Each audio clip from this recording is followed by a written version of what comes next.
semuanya. Halo. Semuanya. Ketemu lagi kita bersama di Nongki. Nongkrong Nongkrong bareng bareng kita. Oke. Teman-teman kita dari Pro M, kita bukannya tidak ada, Ya. tapi kita mencoba cara yang baru. Ya. Karena kita harus berkembang. Betul. Betul. Kita mengikuti perkembangan zaman, kita harus move on dari cara lama ke cara yang baru. Bukan berarti ibadah ditiadakan ya teman-teman, tapi kita hanya mencoba hal baru. Ya. Jadi nggak membatasi ya. Iya, Jadi yang di tidak luar kota terbatas di desa saja. bisa Tapi kita bisa ikut. kemanapun saja, kemanapun Karena saja. dunia saat ini ada di genggaman kita. Iya. Dan kita nggak cuma ngomongin tentang Alkitab atau tentang gereja doang. Kita yang lagi dalam kesusahan, kita yang lagi dalam mungkin patah hati, ya kita bisa ngobrolin bareng di sini. Karena sesuai dengan nama konten kita adalah teman nongkrong bareng kita. Kita.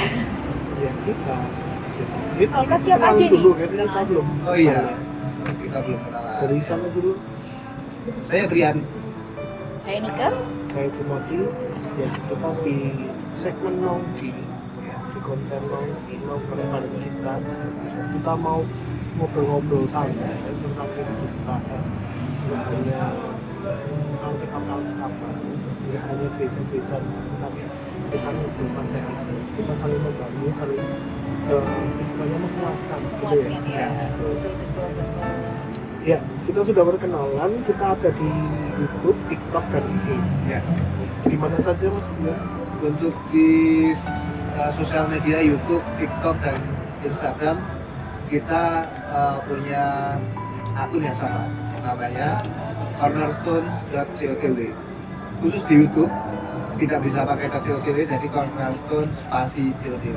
Ya, itu ya bisa dicari, di subscribe, Di like. diikuti, di komen. like, dan lain-lain. Untuk lengkapnya ada di bawah. Ya. Nanti edit ya berarti ya, jangan lupa. Ya, itu teman-teman saat ini kita di minggu ini di Sabtu ini kita ngomongin harapan hidupku. Itu ada di Yohanes 10 ayat 11. Bisa Mbak Nika bacakan dulu. Yohanes 10 ayat 11. Akulah gembala yang baik memberikan nyawanya bagi domba-dombanya. Ya, itu ayat untuk minggu ini. Ya. Ya. Mungkin kita apalagi di pandemi 2 tahun yang lalu itu mengguncangkan kita semua. Bukan hanya mengguncang finansial ya, Iya, tentunya, semuanya. tapi semuanya dari mulai iman kita tuh juga ikut terguncang selama pandemi ini, karena mau nggak mau harus kita akui bahwa selama pandemi ini kita jarang ke gereja, kita jarang berkumpul, bersosialisasi, dan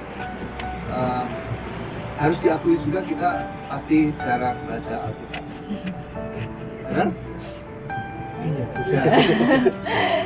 harus mengaku ya. Harus mengaku. Ya, gitu. Ngaku ya, nggak boleh ngejudge ya Pak ya. Tuh. Ya, makanya dari itu kita mencoba hal yang baru. Mungkin kita sudah terlalu nyaman, malu sudah kita memfasilitasi. Kita lebih bisa yaudah kita nongkrong aja yuk ya. Hari-hari sama kita santai-santai kita bahas yang sambil kita saling menguatkan dan lain. Tapi membangun ya santainya kita ya, bukan Iya sih. juga, jangan cuma Iya, jangan nggak boleh dihindarin ya. Kita banyak saling membangun. ya kita YouTube kita juga enggak hanya ini saja, tapi apa aja ya mas? Belum tahu. YouTube Rencana kita apa ya? kalau ada akun YouTube yang utama itu ada GPDI COTW. Di subscribe. Subscribe juga. Belum yang banyak subscribe gitu. Tapi untuk Cornerstone, untuk Pro M, kita bukan memisahkan diri dari GPDI COTW Temanggung, namun memang untuk memudahkan akses kita saja. Temen yang mau ikut nongkrong bareng Ya. Boleh loh kalau mau nongkrong bareng ya. nanti setiap jadwal atau apa nih kan di share Ya, kan kita bakal share di Instagram kita. makanya ikuti aja Follow saja Instagram kita di cornerstone.co.id. ya ngomong-ngomong harapan hidupku tadi juga dibacakan oleh Mbak Nike selama 2 tahun kemarin apa saja sih yang membuat membuat berbeda. Misal kalau aku sih 2 tahun itu dalam 2 tahun itu mungkin nggak kehilangan, mungkin tidak kehilangan, tapi merasa aku lebih nyaman di rumah kalau sekarang. Nggak kayak dulu. Nggak kayak dulu emang aku suka pergi-pergi kan. Enggak juga sepertinya. Ya emangnya semakin tambah nyaman di rumah gitu loh, nggak kemana-mana, itu lebih nyaman gitu. Jadi teman-teman yang belum tahu, kita bertiga ini punya karakter yang berbeda-beda. Iya. Dari Kak Timo, ini Kak Timo adalah introvert yang ulung. Kak Nike ini adalah ekstrovert yang jadi-jadian. Dan karena saya adalah ambivert, setengah introvert dan setengah ekstrovert. Walaupun kebanyakan ekstrovert. Iya. Makanya kalau ada pergi-pergi yang paling susah aku pindah rumahnya itu rame Selalu ya Pak ya, selalu. kan rame, nggak suka yang rame-rame. Jadi konsep nongkrong itu bukan rame-rame, jadi lebih kayak mengheningkan cipta ya Pak yang dicari ya. Yang penting kumpulnya, Yang penting kumpul. kumpul bersama itu sudah cukup. Eh, Kalau rame sedikit, aku tak tidak itu. Itu kalau aku merasa 2 tahun itu, apalagi tahun kedua di COVID yang gelombang kedua, aku hampir kehilangan seseorang, yaitu bapakku sendiri. Karena saat itu kan COVID sedang tinggi-tingginya gelombang kedua itu. Nah, di tahun kedua itu rasanya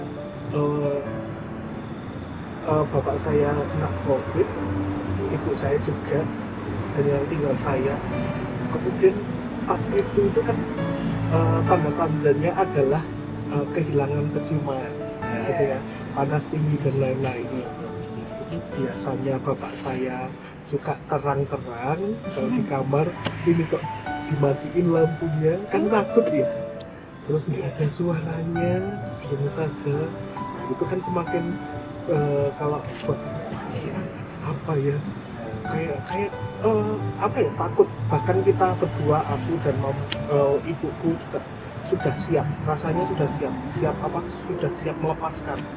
Terus kalaupun Tuhan memanggil, kalaupun Tuhan ya istilahnya bapakku meninggal, aku sudah siap kemungkinan terburuk itu. Bahkan sama ibuku juga sepakat, siap toh, iya sudah siap. Ya udah, kita doakan yang terbaik. Ternyata puji Tuhannya, ya itu makanya bisa melewati itu semua. Ternyata dalam istilahnya COVID pun gimana kita semakin istilahnya aku harus bergantung sama Tuhan, bukan yang lain. Karena apa? Nggak ada obatnya, saat itu kan nggak ada obatnya, terus belum ada vaksin saat itu. Jadi yang satu-satunya harapan ya Tuhan. Kalaupun mau ambil ya ambil. Bahkan di pikiranku, wah kalau nggak ada apa gimana ya? Terus aku harus ngapain nih? Harus jadi tanda kutip harus menggantikan keluarga. Aku kayaknya belum siap gitu.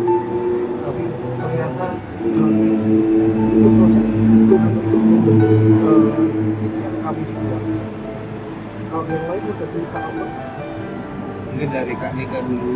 Kalau dari aku cukup kompleks ya sebenarnya, karena pas COVID itu tiba-tiba banyak di kerjaan, banyak perampingan karyawan, itu kerasa gitu kan, ini jangan-jangan bentar lagi aku juga ikut nih gitu kan. Kalau nggak keluar ya aku jadi outsourcing nih dari karyawan tetap. Padahal pas waktu COVID itu kan semua daya beli turun. Bapakku pekerjaannya juga sebagai penjual pun mengalami yang bener-bener minus ya di COVID ini. Ya. Aku juga sama, sampai kemarin tuh sempet kehilangan nenekku ya. Nenekku tuh sampai meninggal ketika itu. Jadi pas situasinya pertama aku COVID, aku isoman nih, aku sembuh gitu kan, aku sudah selesai isoman, tiba-tiba bapakku itu waktu itu bapakku masih denial, masih kayak enggak kenapa-napa, cuma masuk angin biasa gitu kan. Sampai akhirnya aku maksa nih, aku cek nih pakai oximeter, itu sudah kadar oksigennya udah di bawah 60%. Ya otomatis aku sebagai yang sebelumnya ngalamin COVID ya bingung kan, langsung mau bawa ke rumah sakit.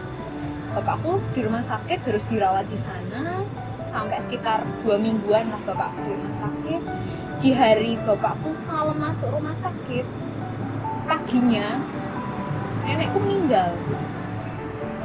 Ya satu sisi aku harus bolak-balik ya ke rumah sakit antar kebutuhan bapakku juga ya, namanya anak kehilangan orang tua tetap berasa ya, meskipun dia udah mikirnya aduh, dia ceritakan sama aku katanya di ruang COVID itu dia sebelahan sama temennya, jadi dia cuma mikir jangan-jangan habis ini giliranku. Jadi temennya itu tiap ada teman masuk baru paginya meninggal, teman masuk baru lagi meninggal.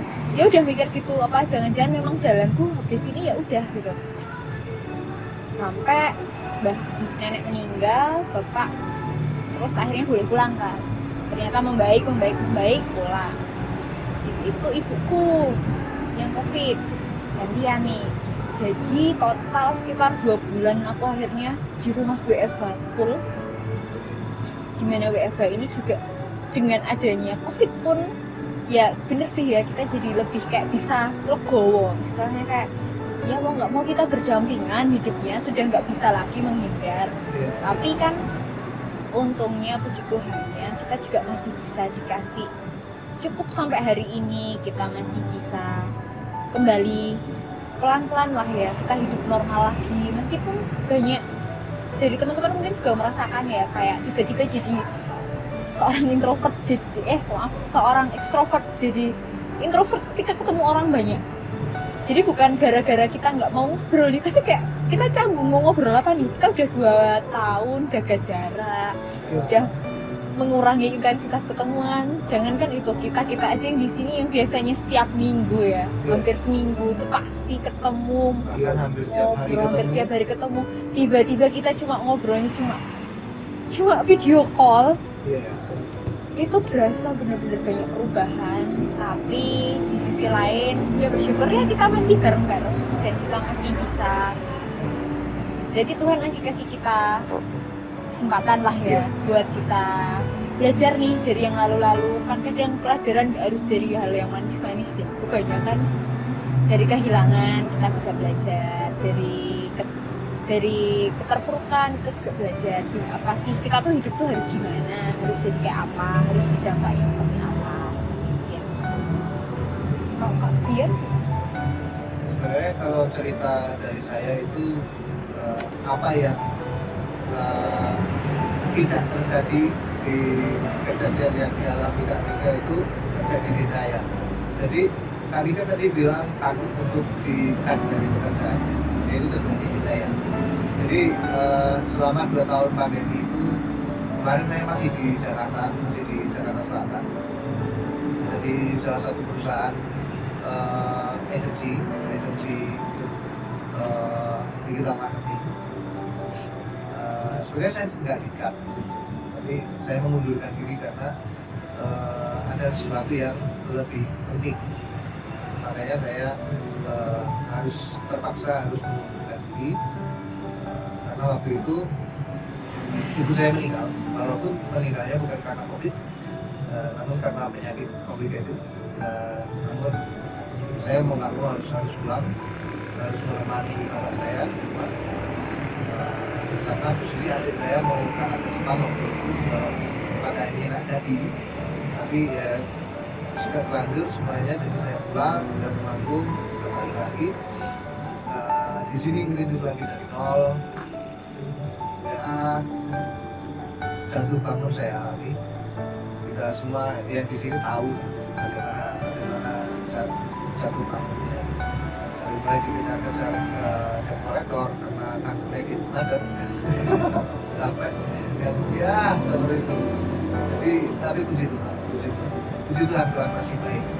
Jadi selama kita berharap sama Tuhan, Tuhan pasti tolong. Sekalipun Tuhan menolongnya itu enggak langsung selesai juga, tapi yakinlah bahwa Tuhan pasti akan menolong kita. Satu hari nanti pasti Tuhan akan membereskan. Dari cerita-cerita yang kita semuanya mungkin kita ambil kesimpulan gitu. Saat tidak ada harapan, mungkin saat nggak ada yang nolong lagi, manusia kita nggak bisa nolong lagi, mungkin rasanya kita merasa sendiri juga pada saat itu. Tapi ada satu pribadi yang sangat peduli dengan kita, sangat istilahnya sebenarnya tidak salah kita, tapi rasanya pada kita aku masih bisa sendiri kok, aku masih bisa melakukannya sendiri kok, aku masih ada Tuhan sih. Jangan pernah kita Tuhan itu ada, tapi kita seringkali melupakan Tuhan. Aku masih bisa berusaha sendiri kok, aku masih ada orang lain. Misal kayak Mas Dian, aku masih ada ibuku kok. Tapi saat ibunya dipanggil Tuhan, rasanya mungkin pertamanya hancur gitu, nggak ada harapan lagi gitu. Tapi kalau saat kita taruh harapan itu bukan kepada manusia lagi, tapi kepada Tuhan, semuanya bisa istilahnya semakin hari semakin membaik. Mungkin rasanya dulu kehilangan pekerjaan, kemudian saat pekerjaan susah, tapi ada cara-cara Tuhan seperti Mas Dian tadi bilang, nggak langsung saatnya langsung Tuhan kasih istilahnya kayak durian runtuh gitu, tapi waktu Tuhan itu waktu yang terbaik ya. Mungkin dari kehilangan kita atau dari masalah-masalah yang kita lalui itu bisa mendewasakan kita, kemudian kita bisa dapat pelajaran yang baik, kemudian kita bisa berubah, kita bisa melakukan hal yang terbaik. Mungkin dengan cara itu Tuhan istilahnya memberkati kita. Dengan cara itu kita bisa semakin dewasa lagi, semakin tahu Tuhan itu siapa, mengenal Tuhan itu siapa. Mungkin itu cara Tuhan. Jadi setiap peristiwa yang kita alami itu pasti ada maksud itu. Dan bagi kalian yang mencari di mana keberadaan Tuhan, Tuhan itu selalu dekat dengan kita. Jarak kita dengan Tuhan adalah sejarak doa.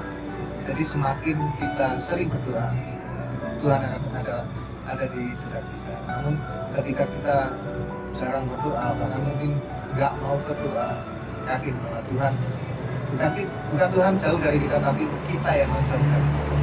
Betul? Tadi mau nggak tidak? Mungkin itu saja untuk minggu ini, hari ini. Ada tambahan lain?